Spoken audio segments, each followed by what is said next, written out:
Hello, my name is Kit Cabela of Harlan's Media, and this is a very special interview that we're conducting here at the Q4 radio station. You can listen to Harlan's Media every Saturday from 11 a.m. to 1 p.m. Central Standard Time. We're on q4radio.org or 1680 a.m., or you can check us out on our Facebook page live stream, Harlan's Media. We also now officially have a website, www.hardlensmedia.com. That's HARDLENSMEDIA. That way you could find our Facebook page, YouTube channel, Twitter account, Instagram, as well as everything else that you want to learn about Harlan's Media, from our archived interviews to our Spreaker account as well. And I am proud to introduce our special guest, Krish Mohan. Krish, thank you so much for joining Harlan's Media. Now, thanks for having me, Kid. I think for all our viewing audiences, what a lot of them don't realize is that in 2016, I actually first saw your first comedy act here with Lee Camp, as well as a few other comedians. So I think for the most part, what really stood you out the most was your intro and how you gave the audience your backstory about who you were and what you're about. So I think for people who are watching this right now on CANTV and will later on watch it on our various social media platforms, can you at least tell us, first how you came to this country and just give us a background about who you are? Yeah, I came here when I was 8. My dad got transferred from India here in 1997, just like almost 21 years ago. Wow. So I came here when I was 8, and there's a lot of cultural differences. And most of my education about America came from just Hollywood movies. That's primarily where it's like any action movie that came out. That's where all my preconceived notions about America came through. So it was constant explosions and excitement all the time. Adventure 101. Adventure 101. Yeah, I was going to live the hero's journey starting at age 8. That's what I that was the American exceptionalism that I was looking forward to when I came here. So, because and it's interesting that you mention that, because I think for a long time the image of the United States is always there's action here. Mm-hmm. There's the hero who always defeats the bad guy. Good guys win, bad guys lose. The violence probably solves everything. There's fast cars. If you make money, you're going to be a huge success. But usually that's just a pretty image that's done through television or Hollywood. But when you come here, the image isn't all real. And I think, what was the standing point for you when you first realized that, it isn't an action story, and the good guys don't always win, and the bad guys sometimes come out on top? I think it was once you start paying attention to American politics, that story starts being a little bit more, the story of the good guy winning all the time is a little bit more fabricated. And I didn't know anything about politics when I was 8. I didn't know anything about Indian politics either. I started learning about politics because of The Daily Show. It was... Because when I was in India, I only had we had 3 channels or something. There was the news channel that my grandfather was news and sports, and then there was the sort of the American channel. That's where we got a lot of the American programming, right? And then the channel with all the dramas and the comedies and that sort of stuff. So that's all I got. I would actually go to my neighbors to watch a lot of cartoons because they had a more expensive package for that sort of stuff. So I always liked comedy, and when I came here, there was a whole network for it.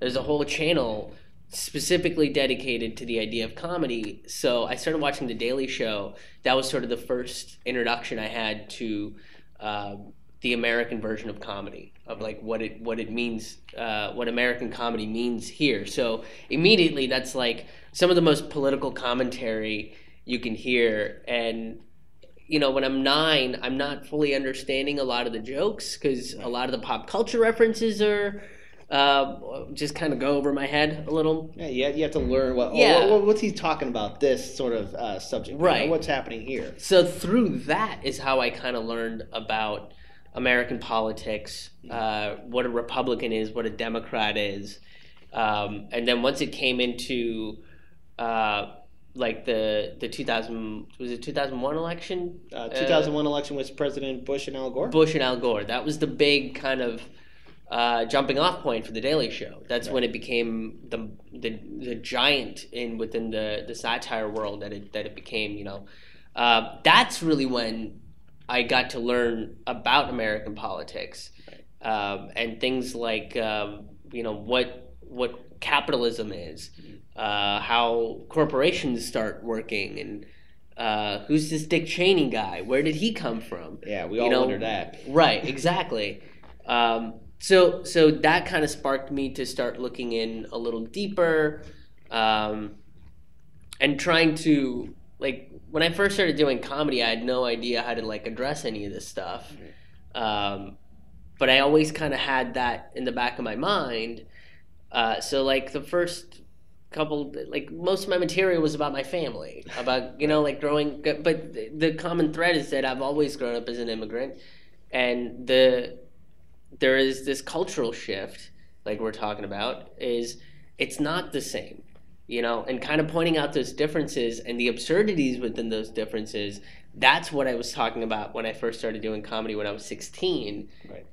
And then you kind of start learning that, okay, now that you learn how to like, okay, you know, we kind of learned how to goof on my mom, goof on the culture of India versus the culture of America.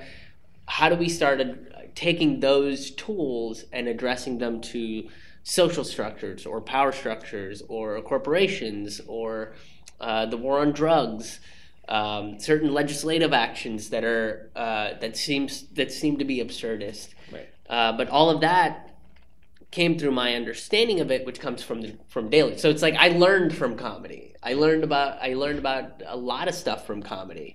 And I think the mindset that people have about comedy is that it's just silly jokes, right? You know, and a real for a follow up on that, I know comedy being an art form, it's not easy to master or learn. There's always going to be those moments of yes, I nailed it, to where there's also the moments of failure as well.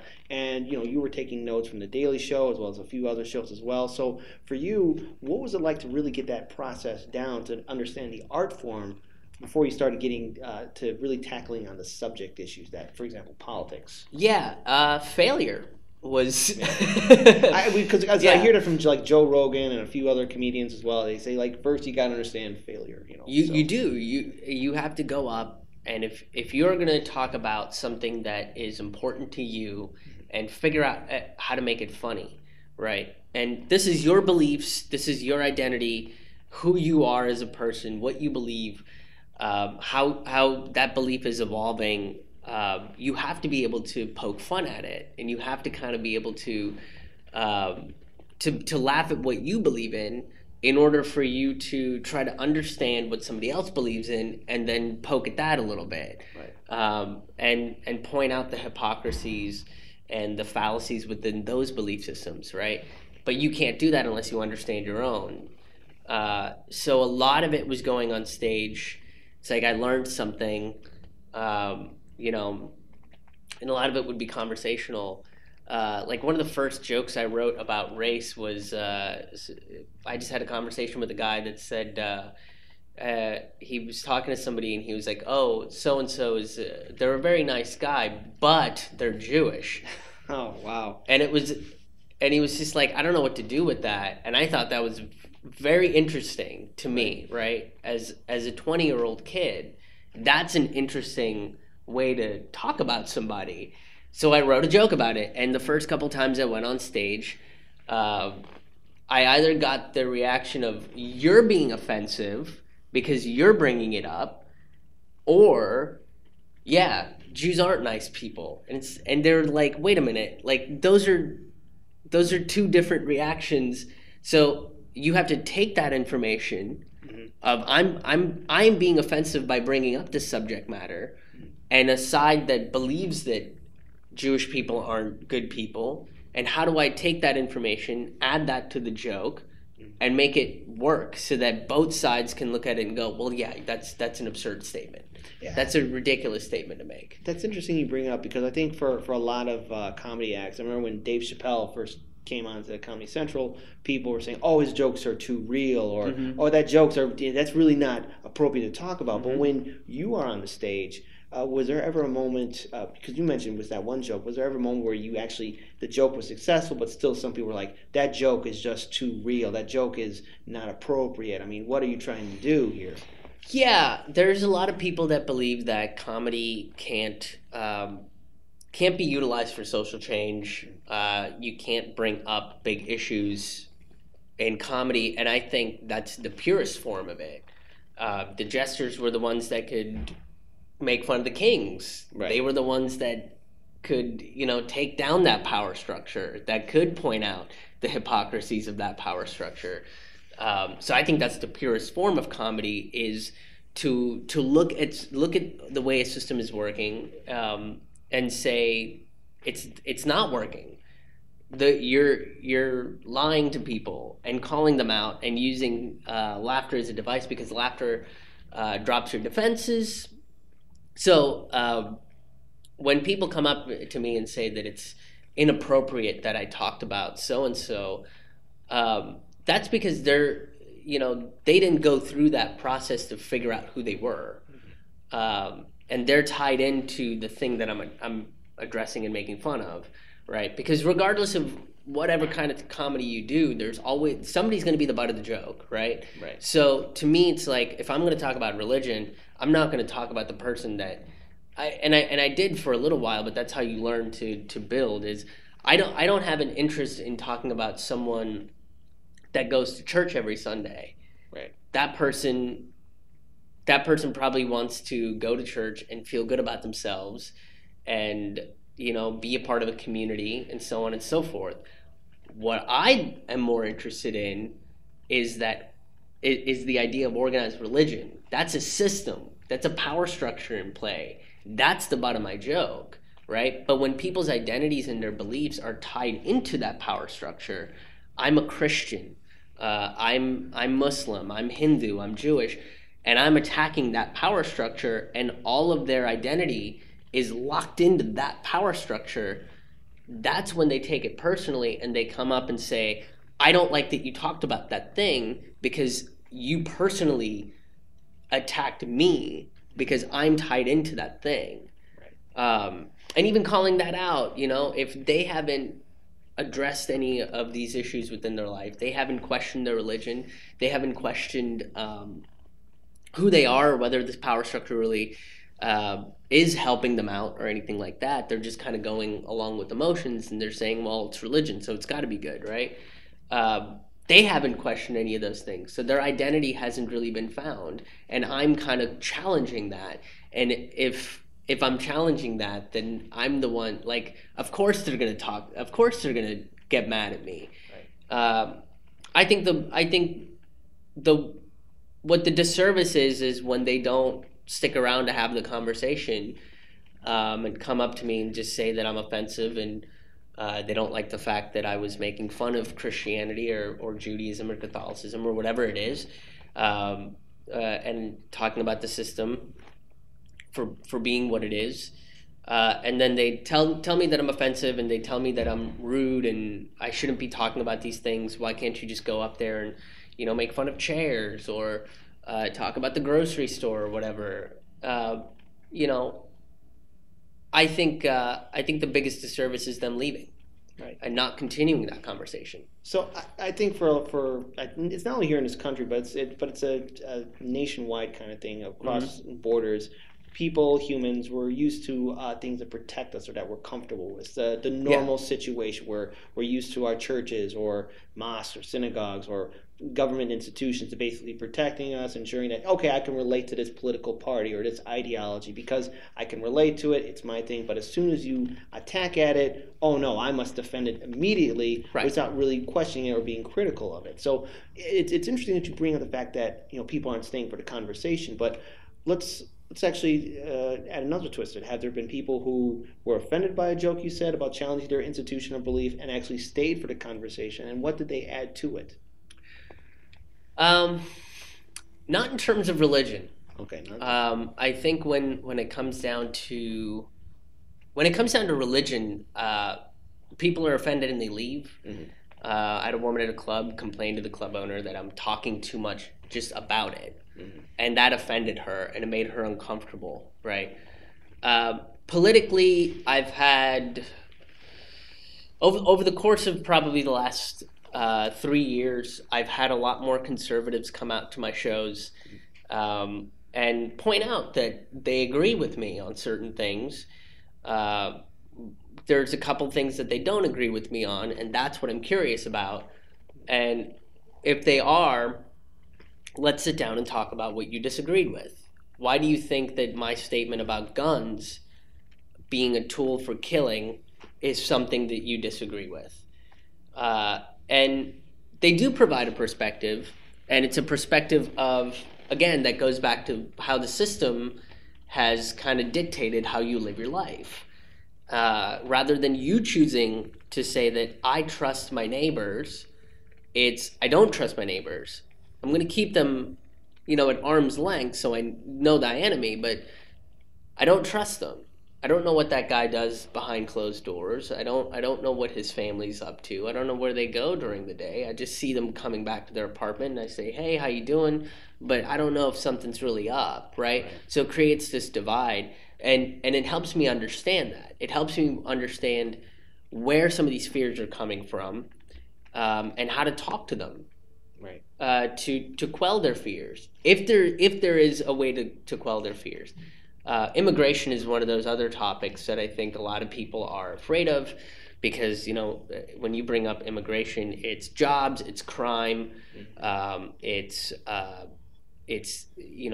causing massive amounts of community issues.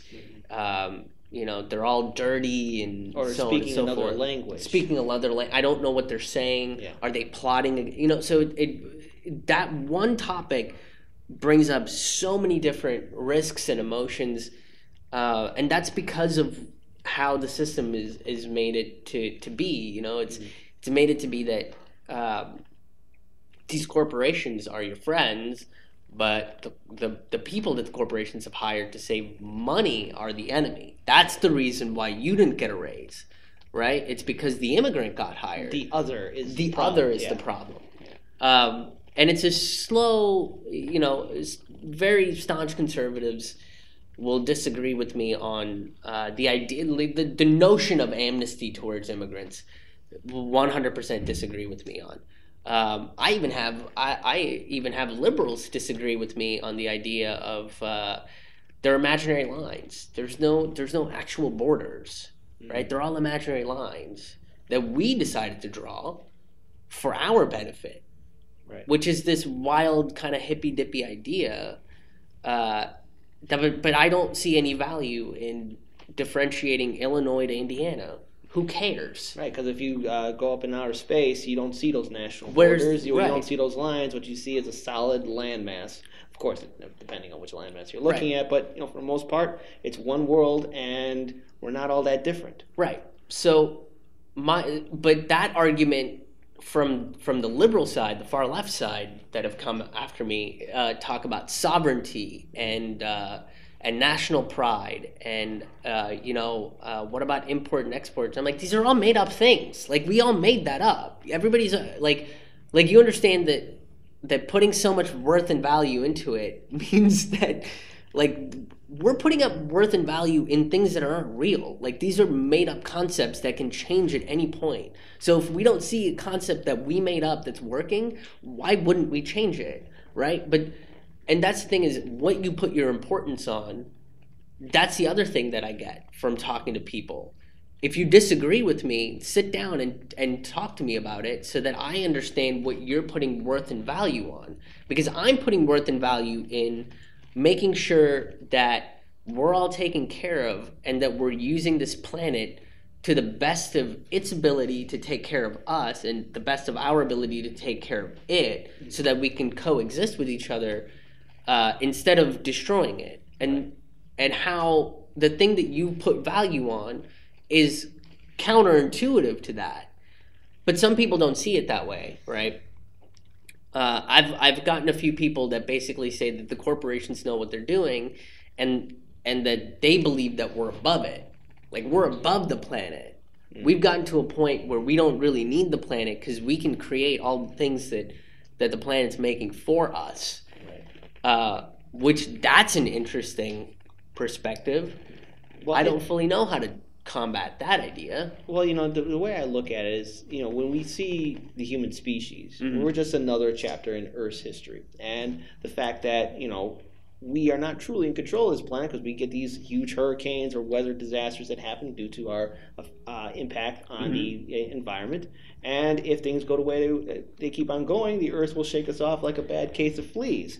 And with comedy, though, specifically with since the early 2000s, we've had these comedians and comedy shows basically become our reliable news source because Right. the corporate news refuses or does not even acknowledge the issues that are really affecting us, not only as a country, but as a species worldwide, that climate change is a serious impact. There's a huge economic disparity between the rich and the poor. And, with comedy, now it's the trusted news source because it's challenging that system that the corporations may not be on top of the system. The corporations may not be above it all. Right. And people are flocking to it. And for you, who's been on the road and who's done a lot of shows, do people actually get more informed about issues that they might not have ever known about before? I think so. Yeah, and I think the major difference between corporate media versus independent DIY stand-up comedy, I'm not beholden to anyone. I'm beholden to what I'm interested in and what I think is important, and why, and then convincing a group of people why they should care about it too. Right? If that's the goal, if the goal is to convey interesting information that's pertinent to their life and the way that they live, then laughter is the best way to do it. Because there's no agenda behind it except to give you some information that you can do something with, right? Whereas corporate media is beholden to advertisers, to their bosses, to a particular base, right? So like CNN has to play identity politics because that's what their base wants. And Fox News is the same thing as well. And Fox News is the exact same thing as well, right? It's just the other side of the coin. I'm not beholden to anything. So if I go up on stage and I do say something about identity politics, and let's say there's 20 people in the crowd, and 8 of those people disagree with what I say on stage, but if I can make an argument to say, that's okay that you disagree with me, but hear me out. Maybe this is something you haven't considered. That's what stand-up comedy is doing. It's giving you a new perspective on this idea that you've really held on to, right? And that's coming from either my experience, information that I've read from some obscure person, it's like down the rabbit hole, and I found this professor in Sweden that talks about, melanin and whatever, right? And now I take interesting pieces of information and then boil it down to something that you can utilize in your life. And if you think that identity politics is the thing that should be driving societies, and I counter that idea, and even if you disagree with me, but the joke's solid, it at least got you to listen to something different. It at least got you to listen to something that is challenging to what you believe and that you're allowed to disagree with, right? And this is the discourse that we can have. Whereas I think corporate media makes you believe something. Right. I'm not making you believe anything. Well, we've seen from corporate media time and time again, they try and sell the story that, for example, most notably selling the war in Iraq or selling a certain political candidate. Let's look at 2016, for example, where they focused on an empty podium of Donald Trump. They were constantly anointing Hillary Clinton as the nominee, all while ignoring Bernie Sanders and his campaign, and also at the same time ignoring the election fraud that was happening to his campaign. And then when it finally got down to the general election, look what happened to former Governor Gary Johnson of the Libertarian Party and Dr. Jill Stein of the Green Party. Corporate media refused to acknowledge them, the fact that they were on the ballot, the fact that they could have been on the debate stage, but instead they decided to focus on Trump, focus on Hillary Clinton, and even to quote the president of CBS at the time, Trump's policies and talk might be bad for America, but it's good for CBS. Yes, and just earning more of a profit. Ratings, right? Yes, correction. Yeah, it's good for ratings. So when it comes down to really breaking the system and actually trying to get people to actively involve, what will it really take? It's not just going to be like people on the stage, comedians just acting, but what will it really take to get people to get involved and say, this is our system and this system is corrupt and we have to fix it? I don't know. That's something I've been thinking about quite a bit. Because there's a lot of stuff that I thought would, this is it. This is, okay, now we got people, really driving to shift the system out of corporate hands and into the hands of the people. I think the election jarred a lot of people to start moving in that direction.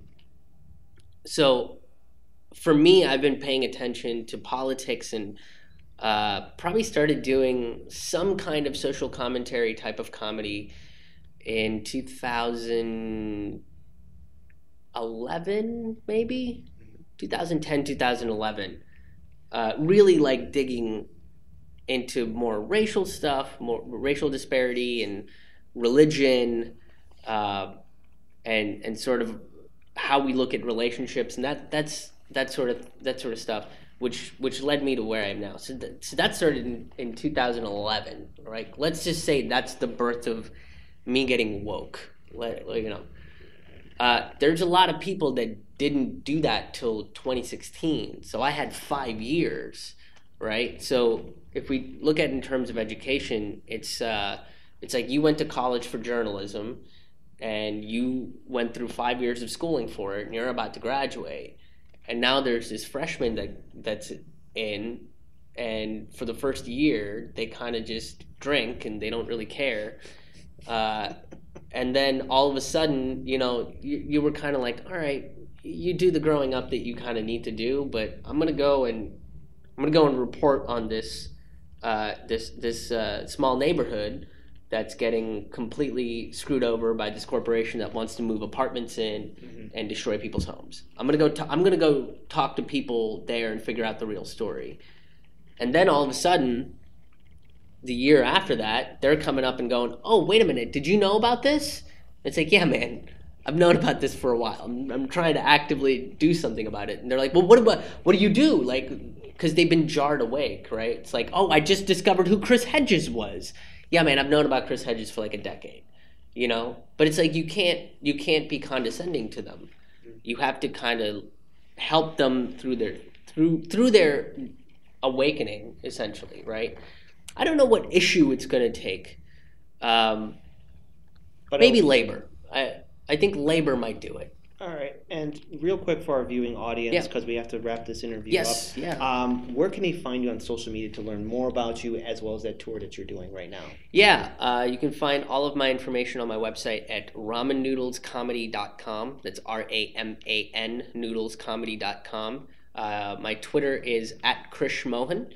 And you can find out all my tour dates on my website, the Patreon information, and all of my stand-up comedy albums and the weekly web series and podcasts that I do as well. It's called Forkful of Noodles, and the podcast is called Taboo Table Talk. So, yeah. All right, thank you so much, Krish, for being on Heartlands Thanks, Media. Kit. We hope to have you back. Peace, everyone. Let's all do what we can to build a better future. Thank you again.